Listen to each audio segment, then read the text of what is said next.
Tokoh yang pertama adalah Prabowo Subianto. Prabowo menunjukkan loyalitas melalui pengabdian panjang kepada bangsa, terutama saat menjadi prajurit TNI. Loyalitas sebagai presiden terlihat dari komitmen meningkatkan kesejahteraan masyarakat, memperkuat ketahanan pangan, menjaga stabilitas nasional. Basuki Hadimuljono adalah Menteri Pekerjaan Umum dan Perumahan Rakyat Republik Indonesia pada tahun 2014 hingga 2024 yang dikenal sebagai sosok pekerja keras dan rendah hati. Dengan latar belakang teknik yang kuat, beliau memimpin pembangunan infrastruktur nasional secara profesional dan berbasis kualitas. Ia kerap turun langsung ke lapangan untuk memastikan setiap proyek berjalan tepat waktu dan sesuai standar.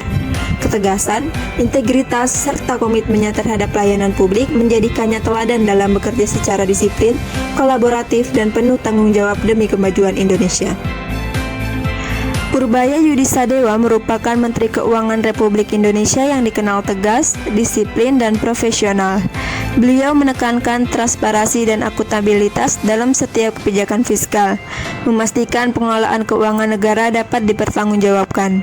Dengan pendekatan berbasis data, beliau mampu mengambil keputusan strategis demi pertumbuhan ekonomi yang inklusif. Ketegasan, integritas, dan komitmennya terhadap pelayanan publik menjadikannya sosok teladan bagi kepemimpinannya adaptif dan bertanggung jawab. Najwa Shihab adalah jurnalis dan pembawa acara yang dikenal cerdas, berani, dan berintegritas. Ia selalu mengedepankan kejujuran dan transparansi dalam setiap liputan, memastikan informasi yang disampaikan akurat dan dapat dipertanggungjawabkan. Profesionalisme dan ketegasannya membuatnya mampu menghadapi berbagai isu kompleks dengan bijak. Sikap tegas namun bijaksana ini menjadikan Najwa teladan dalam bekerja dengan integritas, disiplin, dan komitmen terhadap pelayanan publik melalui dunia jurnalistik. Belva Devara. Belva menunjukkan sikap kompeten dengan menempuh pendidikan di universitas ternama dunia seperti Harvard dan Stanford. Belva menguasai bidang teknologi digital dan pendidikan sehingga mampu menciptakan inovasi dan mendirikan platform ruang guru. Sikap harmonis dapat dilihat dari kepedulian dan empati kepada sesama, terutama saat terjadi bencana. Anggota DPD RI, Alfian Syah Bustami atau sering dipanggil Komeng, menunjukkan nilai harmonis ketika turun langsung membantu korban banjir. Kehadiran tersebut menciptakan rasa kebersamaan, kepedulian, dan memperkuat solidaritas di tengah masyarakat yang sedang mengalami kesulitan. Tindakan Komeng mencerminkan bahwa harmonis tidak hanya sebatas hubungan di lingkungan kerja, tetapi juga dalam kehidupan sosial dengan menjunjung tinggi nilai kemanusiaan.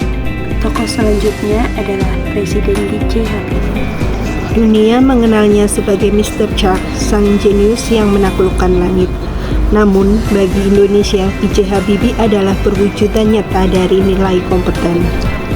Dedikasinya adalah bentuk loyalitas tanpa batas di masa transisi demokrasi yang penuh gejolak. Ia mewujudkan jiwa adaptif, membawa perubahan besar bagi kebebasan pers dan struktur negara dalam waktu yang singkat. Tokoh inspiratif selanjutnya adalah Mahfud MD. Dalam riuhnya penegakan hukum di Indonesia, satu nama muncul sebagai simbol ketegasan, Mahfud MD. Beliau adalah cerminan nilai akuntabel.